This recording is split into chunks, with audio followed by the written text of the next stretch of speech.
आपको जीवन में कैसे बात करनी है, कैसे उठना है, क्या संस्कार होने चाहिए, बड़ों का आदर कैसा हो, छोटों से प्रेम कैसा हो, सत्कार क्या हो। आज समाज की स्थिति है कि घर में कोई आ जाए, घर वाले कहते हैं बेटा राम राम कर ले, प्रणाम कर ले, पैर छू ले, और वो यूं यूं कर रहे हैं, और बेटा यूं यूं कर रहा है। अंतर क्या है? अंतर यह है कि जब हमें संस्कार देने थे तब हम दे ना पाए, तब हम उसको ट्विंकल ट्विंकल लिटिल स्टार सुना रहे थे।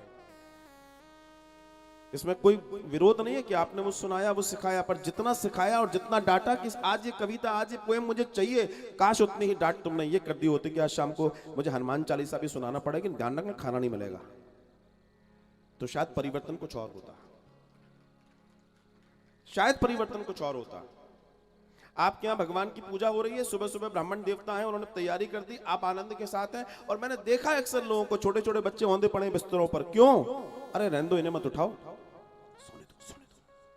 डिस्टर्ब करेंगे। डिस्टर्ब नहीं करेंगे, तुम्हारी जिंदगी डिस्टर्ब करेंगे, क्योंकि तुमने उस समय उनको उठाया नहीं, और अब जब वो उठे हैं तो उन्हें मालूम ही नहीं करना क्या है। उस समय तुमने उनको सोने दिया। इसलिए मैंने धन्यवाद दिया उन छोटे छोटे बच्चों को यहां बैठकर, जो माता पिता लेकर आए, कि यही वो समय है इनके कानों में राम नाम डालने का, ताकि इनको तुम्हें इशारा नहीं करना पड़े, ये दरवाजा खोल के प्रणाम करके उनको आशीर्वाद लेने जो भी आपके यहाँ आया है। इन्हें आपको ना कहना पड़े कि बेटा प्रणाम करो, राम राम करो, आपको ना कहना पड़े, इनके अंदर स्वयं वो संस्कार जागृत हो, तभी हम एक आदर्श जीवन को बना पाएंगे। फिर मैं कहता हूं, देखिए पैसा जीवन की जरूरत है, लेकिन वो सब कुछ नहीं है। आपके संस्कार, आपके आपके दिव्यताएं, आपका आचरण, ये बहुत मायने रखता है।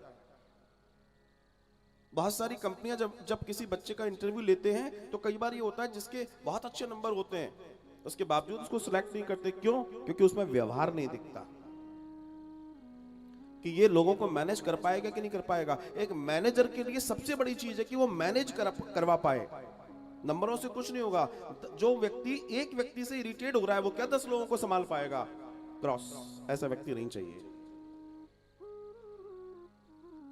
जो बच्चे कुटुंब में रहे हैं, जो बच्चियां कुटुंब में रही हैं, वो परिवार को बहुत अच्छे से संभाल लेती हैं। जो बच्चे, जो लड़के कुटुंब में रहे हैं, उनको मालूम है कि how to manage, they can manage easily. क्यों? क्योंकि उनको मालूम है कि ये उन्होंने सीखा अपने आसपास माहौल से। आज धर्म के साथ साथ इस दर्शन को जानना बहुत जरूरी है। इसलिए श्री राम शबरी से कह रहे हैं कि प्रथम भगति संतन कर संगा, अपने जीवन में एक जगह ऐसी बनाओ जहां तुम सरल हो पाओ, सहज हो पाओ। दूसरी रति मम कथा प्रसंगा, फिर उनसे मेरे बारे में जानो। गुरु पद पंकज सेवा, तीसरी भक्ति अमान। तीसरी भक्ति कौन सी कही भगवान ने? गुरु पद पंकज सेवा। अब आप इसके मायने निकाल सकते हो, अगर थोड़ा बहुत समझते तो आप क्या समझोगे? गुरु पद पंकज सेवा, इसका मतलब गुरु के पैर दबाओ, लेकिन इसका मतलब यह नहीं है। इसका वास्तविक मतलब यह है गुरु पद पंकज सेवा, तीसरी भक्ति अमान। गुरु के बताए हुए पद चिन्हों पर चलकर अपने जीवन को सफल करो। जो गुरुदेव ने आपको बताया, बेटा ऐसे नहीं ऐसे चलना है, ये तेरे जीवन को उद्धार करेगा, तेरे जीवन का कल्याण करेगा। भगवान का नाम ऐसे नहीं ऐसे लेना है, ऐसे बैठना है, ऐसे आलती पालती मारनी है, ऐसे सूर्य को जल देना है, इससे तेरा तेज बढ़ेगा, तेरी आभा बढ़ेगी, तेरा ऑरा बढ़ेगा। तू बहुत ज्यादा नहीं बोलेगा तो तेरे काम हो जाएंगे, क्योंकि तेरे अंदर वो ऑरा, वो जनरेट हो जाएगा। तो गुरु पद पंकज सेवा, तीसरी भगति अमान।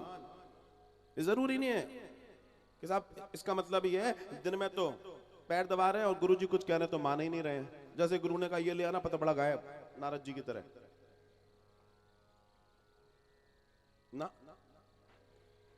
अक्सर ऐसा देखने में आता है।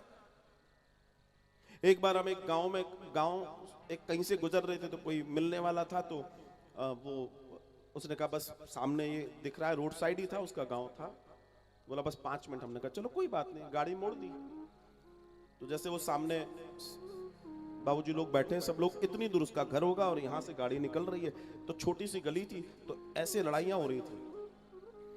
तो लड़ाई हो रही थी कि तो वो जो एक महिला थी उसने इतना लंबा घूंघट किया हुआ था, और क्या तो मंत्र बोल रही थी वो,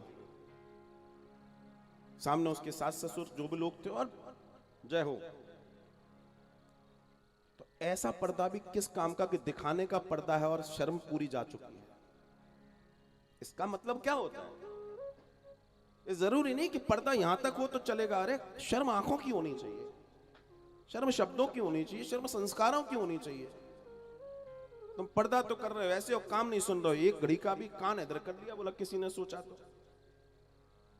तो ये सब नौटंकी का कोई मतलब नहीं है। मूल दर्शन आपके अंदर संस्कार होने चाहिए, आपके अंदर संस्कारों की मर्यादा होनी चाहिए, आपके अंदर आंखों की लाज होनी चाहिए, और वो स्त्री और पुरुष दोनों के लिए आवश्यक है। ये मत समझना मैं सिर्फ स्त्री के लिए कह रहा हूं, क्योंकि समाज चलता दोनों से है और दोनों का पारस्परिक दर्शन है, ये जिम्मेदारी है।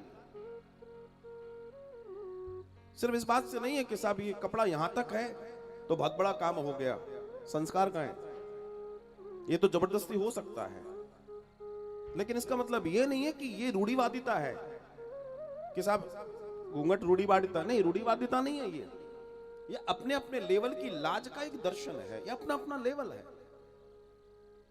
कब कहां कौन सी रीति है, भारत है, अनेक लोकाचार का दर्शन है, यहाँ पर अनेक संस्कृतियां, अलग दर्शन है, हर जगह की अपनी परंपरा और नियम है, वो बने रहने चाहिए, इसी से सुंदरता है।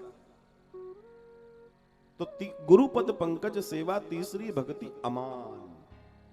अपने गुरु के बताए मार्ग पर चलना ही गुरु की वास्तविक सेवा है।